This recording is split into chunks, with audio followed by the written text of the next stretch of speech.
नमस्कार विद्यार्थी मित्रांनो, तुम्हा सर्वांचं आपल्या नो थिंग्स या यूट्यूब चॅनलमध्ये पुन्हा एकदा हार्दिक स्वागत आहे.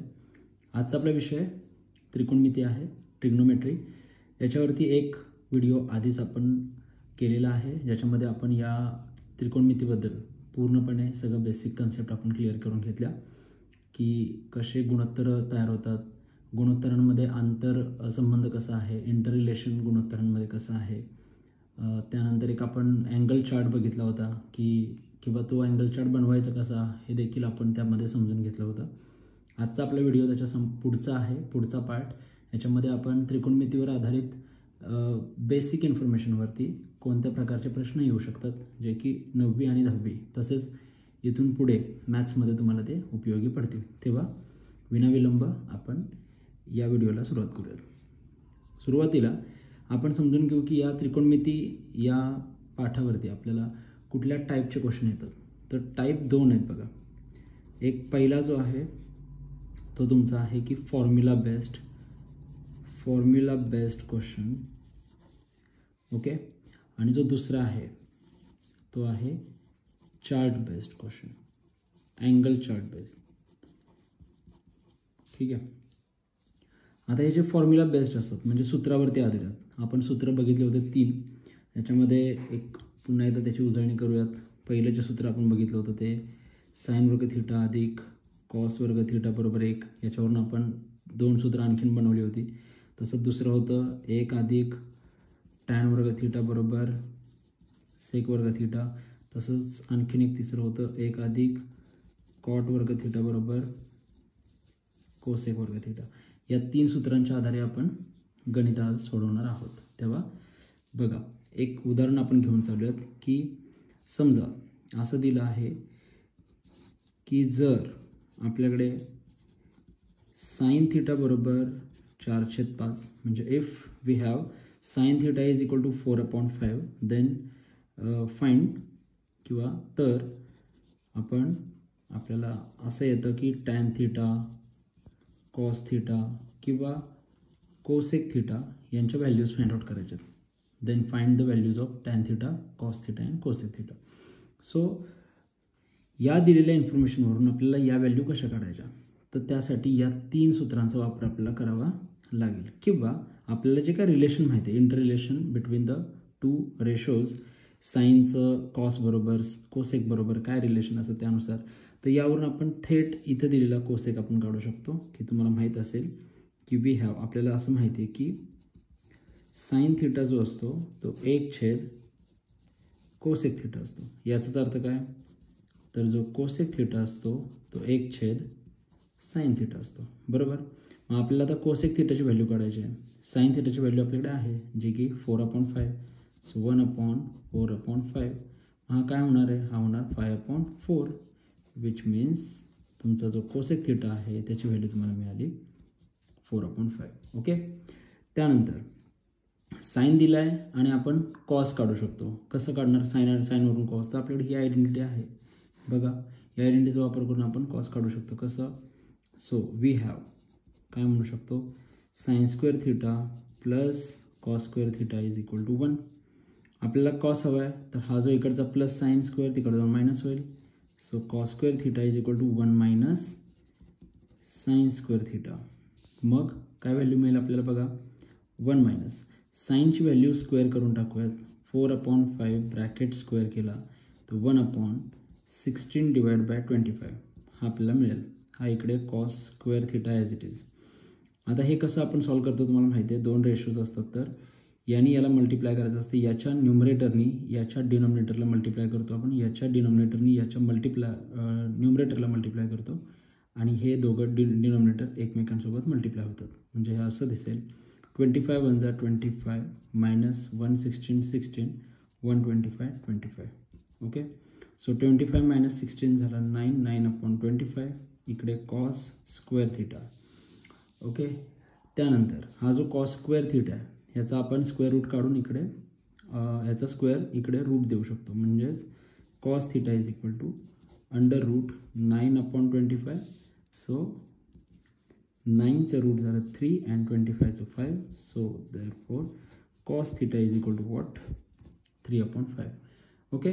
नाव आपल्याला जी आणखीन एक टर्म काढायची आहे ती आहे आपली टॅन थिटा. बरोबर आहे. हे बघा, टॅन थिटा काढायचं आहे, कॉस थिटा, कोसेक. कोसेक मिळाला, देन कॉस देखील मिळाला. आता आपल्याला टॅन काढायचे आहे. So we know that tan theta is equal to what, sine theta divide by cos theta. हे मागच्या व्हिडिओमध्ये आपण हे प्रूव्ह करून दाखवलं आहे. तुम्हाला मी एक्सरसाइज पण दिला होता बाकीचे रिलेशन प्रूव्ह करायचा. तर हे एकदम सिम्पल आहे, हे आपण प्रूव्ह केलं आहे. साइन थिटाची व्हॅल्यू टाका त्याच्यामध्ये, ती आहे आपली इथे बघा 4/5 डिवायडेड बाय कॉस थिटा इथे आला आहे 3/5. ओके. देन हे कसं सॉल्व करणार आपण, 4/5 इंटू ह्याचा reciprocal 5/3. So 5 get cancel, 4/3. So therefore tan theta is equal to what, 4/3. असं हे एक्झाम्पल आपल्याला येऊ शकतं. जर म्हणजे if we have sine theta is equal to this, then we have to find these values. मग आपण असं रिलेशन दाखवून किंवा फॉर्म्युलाचा यूज करून या पद्धतीने त्याचं व्हॅल्यू काढू शकतो. हा क्वेश्चन आपल्याला येतो. ठीक आहे. अजून एखादं एक्झाम्पल घेऊयात. बघा, ह्याच्यावरती अशा पण प्रकारचं एक्झाम्पल येतं. एक तुम्हाला व्हॅल्यू काढायला होतात. एक असं येईल की if cos theta is equal to 1/2, then find tan theta plus sec theta divided by cot theta minus cosec theta. या एक जे आपल्याला दिलं आहे इक्वेशन म्हणा, याचं आपल्याला व्हॅल्यू फाइंड आउट करायचे. मध्ये कसं करणार आपण, तर याच्यावरून आपल्याला पहिल्यांदा इथे जे दिलं आहे त्या सगळ्यांची व्हॅल्यू काढायची. मग याचा थेट जो असतो, याचा रेसिप्रोकल हा सेक असतो. आपण सेक काढू, हे सगळं काढूया. सेक काढलं, टॅन काढलं, कॉट, कोसेक सगळं काढायचं. 1 बाय 1 काढू. बघा, पहिल्यांदा सेक मिळेल. We have what, sec theta is equal to 1/कॉस theta. So therefore sec theta is equal to what, 1/2. so 2 चा reciprocal 2, sec theta is equal to 2 मिळाला. ओके. ह्यातली एक कन्सेप्ट मिळाली. आता दुसरी बघा, याच्यावरून आपण टॅन काढू शकतो. सेक आपल्याकडे आहे तर त्यावरून आपण टॅन काढू शकतो. कसा, सो टॅन थिटा जर आपल्याला हवा असेल तर वी हॅव, एक आपल्याकडे आयडेंटिटी आहे म्हणजे फॉर्म्युला आपण म्हणतो 1 plus tan square theta is equal to what, sec square theta. Yes. So हा जो 1 आहे तो इथे नको, आपल्याला टॅन स्क्वेअर हवा आहे. हा 1 तिकडे जाऊन मायनस करा. So tan square theta is equal to sec square theta minus 1. So sec square theta, सेकची व्हॅल्यू इथे 2 square minus 1, 2 square 4 minus 1, so 3. So we have tan square theta is equal to 3. Then therefore tan theta is equal to √3. Okay. Tan मिळाला, sec मिळाला. नाव पुढची concept आहे इथे cot आणि cosec. तर आपण टॅन जो असतो तर टॅनचा रेसिप्रोकल असतो cot. So cot is equal to 1/tan theta. So 1/tan means 1/√3. So cot theta is equal to 1/√3. बघा, यातल्या एक एक कन्सेप्ट आपण कसे सॉल्व केल्या. आपल्याकडे साइन कॉस दिला होता, कॉसवरून आपण पहिल्यांदा सेक काढला. ठीक आहे. सेकवरून आपण ही आयडेंटिटी यूज केली आणि टॅन काढला. टॅनवरून आपण कॉट, त्याचा रेसिप्रोकल करून आपण कॉटची व्हॅल्यू काढली, कॉट मिळाला. आता कॉटवरून आपण सेक, कोसेक सुद्धा काढू शकतो. ओके. ठीक आहे. कोसेक आपण त्याच्यावरून काढून घेऊया. बघा, याच्या पुढे आपण कोसेक काढू. Cosec. So we have 1 plus cot square theta is equal to cosec square theta. So हा आपल्याला कॉट दिलेला आहे, आपल्याला कोसेक काढायचा आहे. तर इकडेच हे सगळं राहू द्या, तिकडे कोसेक आहे. ओके. सो 1 प्लस कॉट आपल्याकडे आहे बघा 1/√3. So 1/√3 bracket square is equal to cosec square theta. So बघा, 1 प्लस 1चा स्क्वेअर 1, √3चा square 3 is equal to cosec square theta. So 3 1 is 3 plus 1.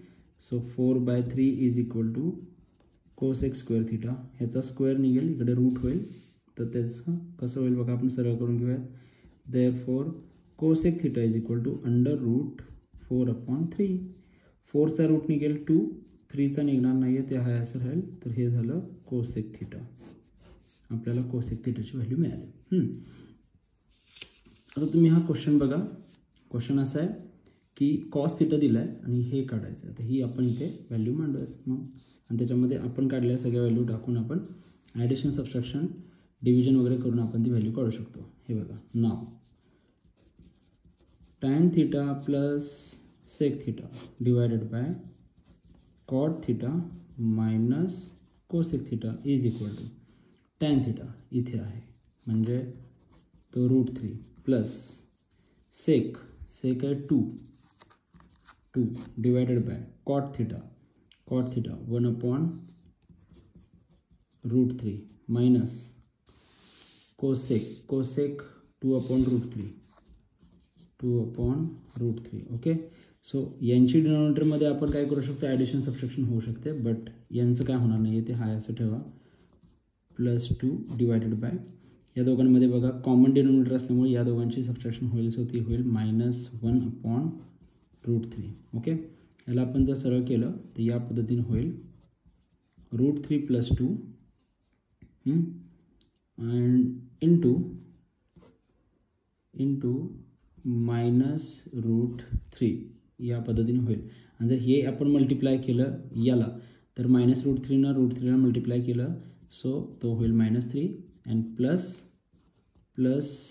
√3 न मायनसनी जर मल्टिप्लाय केलं तर -2√3. अशा पद्धतीचं आपल्या ह्याचं आन्सर येऊ शकतं.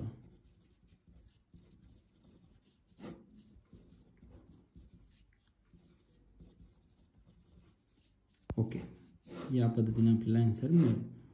या टाईपचे क्वेश्चन्स आपल्याला याच्यावरती येतात. थोडेसे लेंदी असतात, पण आपण जर एकदम बारकाईनं स्टेप बाय स्टेप सगळं सोडवत गेलो तर तुम्हाला ते निश्चितच ते आन्सर तुम्हाला मिळून जाईल. ओके.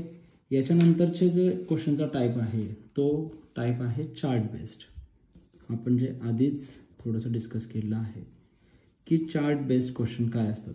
जे आपण चार्ट बघितले होते अँगलवाले, अँगलचे चार्ट्स जे की 0, 30, 45, 60 आणि 90 अँगलमध्ये जे चार्ट असतात, अँगल्स असतात, त्याच्यावरती आपल्याला क्वेश्चन येतात. जसं की इफ